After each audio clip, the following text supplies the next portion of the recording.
welcome to Watercolor. So in these tutorials, I usually open here by talking about what we're going to be looking at for the session.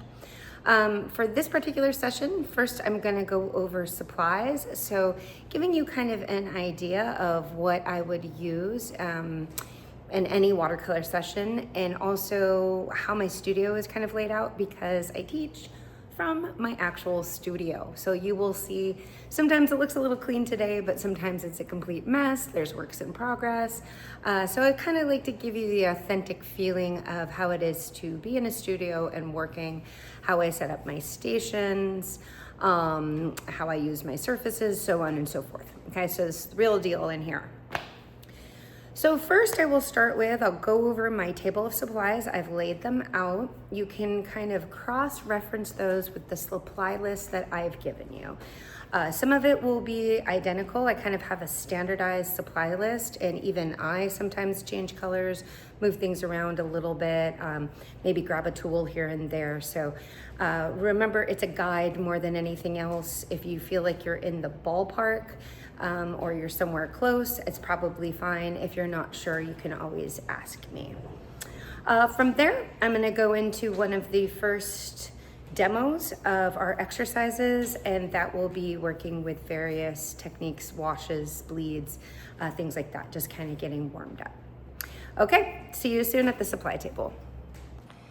So here's the wide angle of my watercolor supply station. We can always guess that my pickles is underneath the painting area. Just give you a bit of a tour. This is the studio, okay? That's prepped for oil, so watercolor will be on the larger sheets here. Now I'm gonna move forward. I'll kind of pull things off and talk about why I need them. So I'm gonna pull them off and move them to the side, and you'll get an idea of why I have the things that I do. Okay, so here we have a T-square. This is a ruler, but the nice thing about it is that it lines up at the edge of the table and helps you get a straighter, more of a 90-degree square corner if you need it. With most of the work that we're doing, we're not really doing a lot of charts or anything, so you might just want this for a straight edge in your painting. So these are something that are nice to have around. Your regular standard ruler is fine too. I have a color wheel because we're going to be talking a lot about color and color relationships. They're nice to have at your station.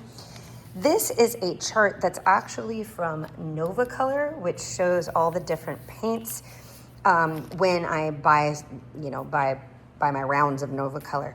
This is an acrylic paint. What I recommend is when you get your watercolors, or if you go back to the store, you go ahead and buy the chart for, let's say, Winsor and Newton. That's the watercolor I'll be using, Daniel Smith.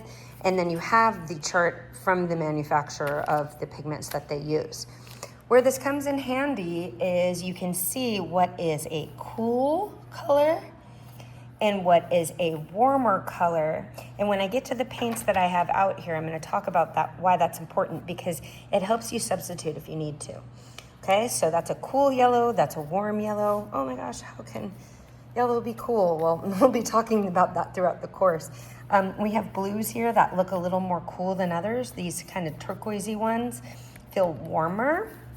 Okay, we have a warmer green, a cooler green. So again, you wanna be able to identify these, and then you can have a good idea of where you might need them.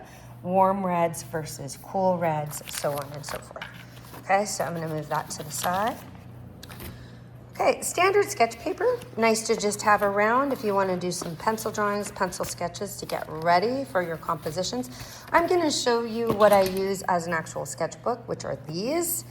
What they are great for is, and again, I do a lot of my class demos in here, so you can see a lot of work that I have.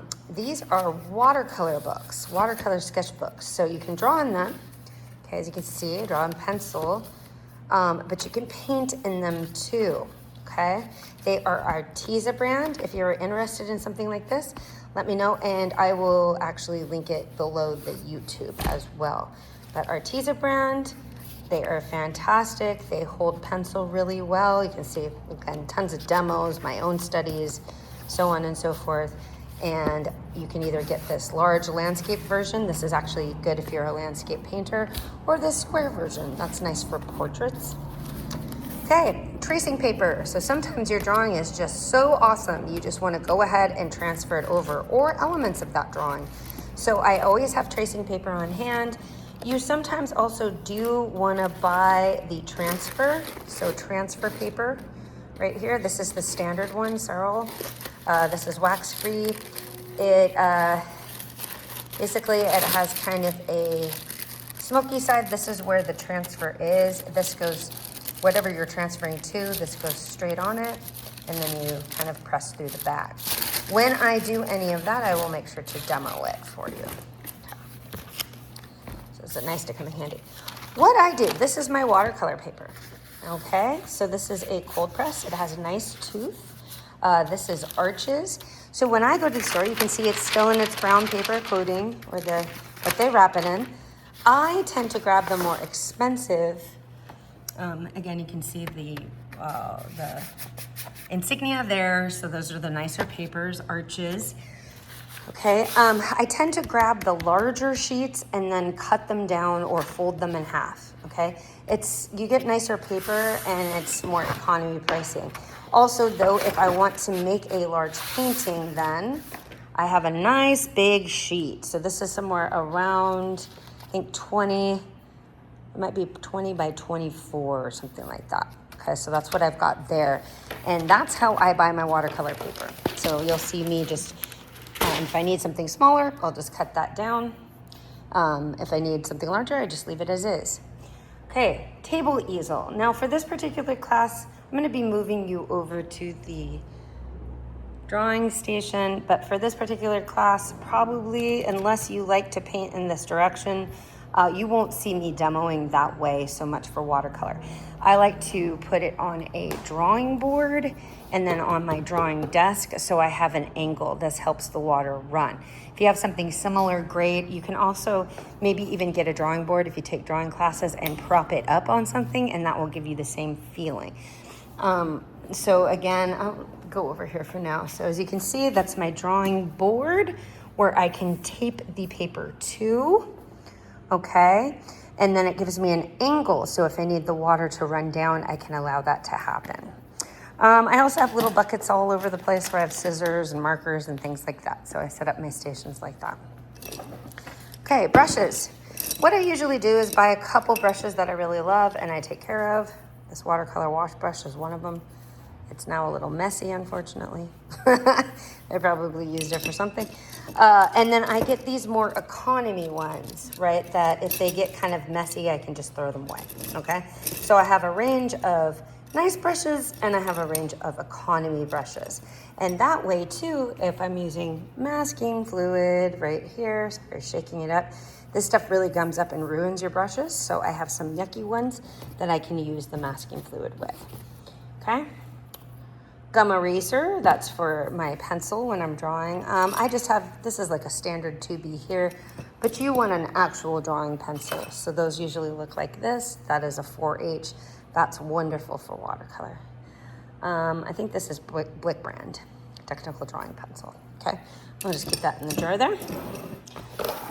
For the wells, the palettes, you can see mine are used. It needs to be washed a little bit, but I have the ones that are the typical wells here, and then another way they can drain out there, okay? Circular well, these kind of typical ones. Again, I tend to buy a good chunk of these, let them get messy, and buy a bunch more, okay? Because over time, they just kind of get used. I also keep kind of a, yogurt buckets, plastic ones, and then some rags as well nearby. Keep the water in there. And then I always have at my painting area a paper towel tower. So now I'm gonna go over paint.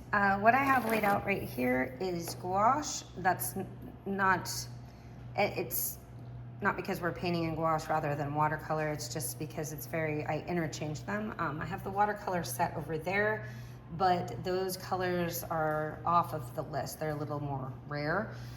So the gouache is more standard, and I just want to talk about what I have with the standard gouache. And then I have some more paint coming in, so I can even go through some of those as I do more demos. I have the Windsor and Newton brand. I also have Daniel Smith, so just so you know that as well. I would just want to talk about the color logic and why I have the colors that I do. I tend to grab cool reds like quinacridone magenta and alizarin crimson. Those are two. And then like a warmer red over here, which would be that Windsor red. This is Orange Lake Deep. I tend to I grab an orangey red rather than your true orange. I do that quite often because I like things on the redder side. I have a lemon yellow. I like cool yellows a lot. I think it's bright light.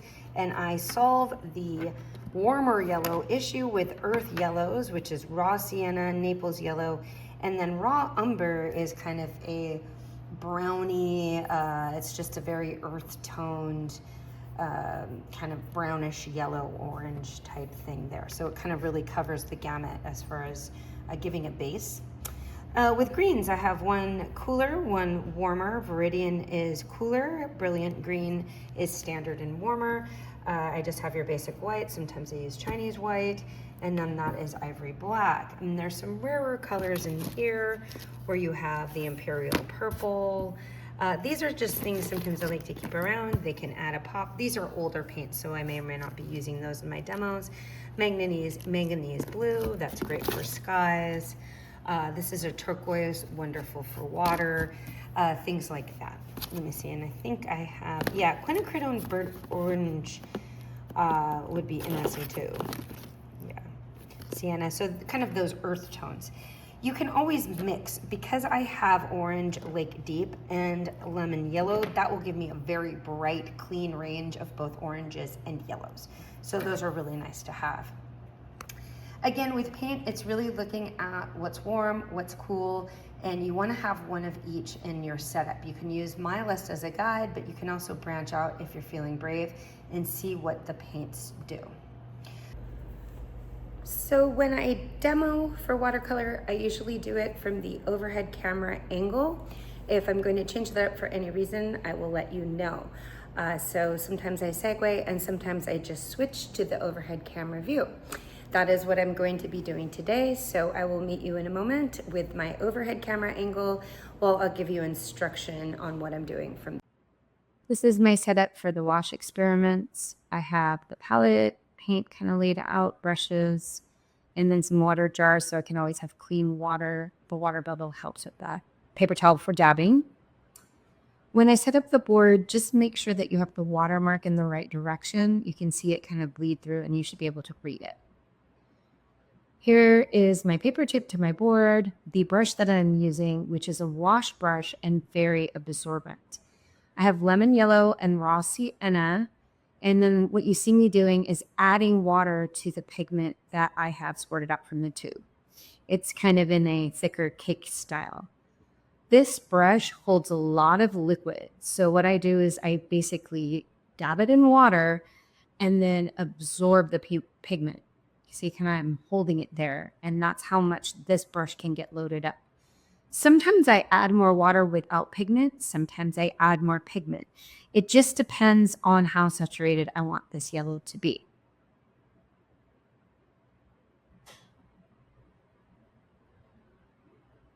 So you can kind of see me build this up, bring it down. Now you're going to see down here where I create kind of a wet line at the bottom. And I do this so when I add the second color right here, this is just clear water. And I do that so that when I add the second color, it can bleed into the first color without a harsh edge. So you can really see that clearly here. There's a bit of a drip, and here comes the next color, right? So that's how we seamlessly bleed that in, and then we get a nice transition from the yellow above to the darker yellow below. And now I'm putting more pigment at the bottom and then kind of bringing it up to that edge. So again, we get kind of a seamless bleed. Okay? That's what you try to achieve for. That wet edge is really what gives you that.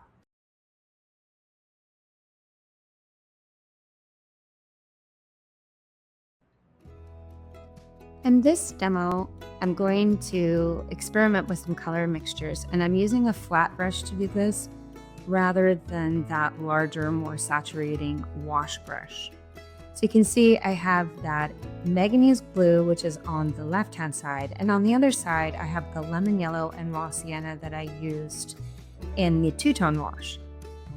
You can see when I add a little bit of lemon yellow to that blue, I get this kind of beautiful turquoise color. Almost looks like sky or maybe a pool, definitely water feeling. If I put just a bit more yellow into that, I get this really nice, bright yellow green. And so far with both of these swatches, the colors are really, really clean. So now I'm gonna move on to maybe colors that are a little bit muddier. So when I use raw sienna and that same exact manganese blue, I get something that's just a little bit more brown, as you're gonna see that when I lay it down here. What's nice about this is it's kind of the color of straw. If you're working on a landscape, that's kind of that nondescript yellowish brown that would be in the background. So colors like these come in handy. You can see when I mix the bright yellow green next to it, or kind of put it next to it as a pop, they really offset each other. So you can see what I have here is a bit of a landscape look, or colors that you would use in a landscape. I highly recommend whatever piece you're working on, you do kind of get a scratch page and work out some of your color schemes just like this. As you can see, I did use that wash brush to bleed a little bit. So when you're doing this yourself, play around with different brushes and what they do. Now I'm putting on a little more paint, so less water, more paint, and I get kind of an opaque look. I can decide if I like that. It's a bit of a dry brush technique. I can always go back and add water to that if I want. Again, I'm just kind of seeing what bright yellow looks like next to these other colors that I've mixed.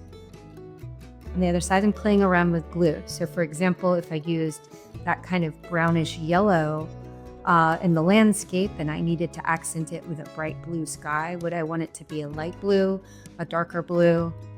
And then bringing back kind of more of this gray color, adding more blue to the raw sienna is how I created that. So I'm really getting some nice ideas here as far as how I could set up color for a piece that I'm working on. You really can't, you can look out into the subject, say you're looking at a landscape, and grab your colors from there. But a lot of times the photo color is really dull if you're working from a photograph. So it's nice to work out your colors to the side and get a good idea of what you want to use.